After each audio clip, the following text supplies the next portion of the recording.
Faire revivre le patrimoine grâce aux artistes cette fois. Voilà l'ambition d'un sculpteur pour une partie de l'église abbatiale de Bon Repos, construite au XIIIe siècle et détruite à la Révolution. Le temps d'une résidence, l'artiste morbihanais réussit à livrer une esquisse de ce que fut cette église monumentale aux visiteurs d'imaginer le reste. Fabrice Leroy, Catherine Bazille.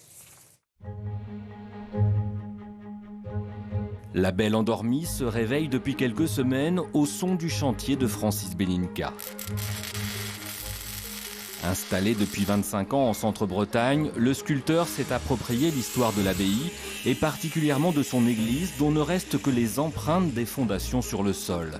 Avec ses tiges d'acier, il a ainsi redonné vie à quelques éléments disparus depuis 1789 et notamment ce portail situé à l'arrière de l'édifice.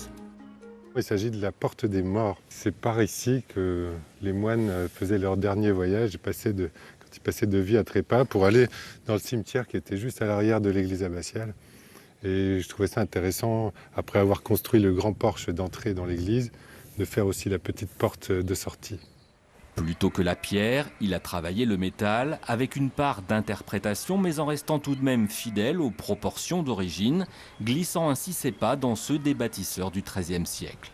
Quand j'ai tracé au sol de mon atelier intuitivement les coups de compas pour retrouver les croisées d'ogives du vitrail, j'ai senti que j'étais dans la répétition des gestes faits bien avant moi, il y a des siècles. Je peux vous dire que là, ça fait un frisson dans le dos.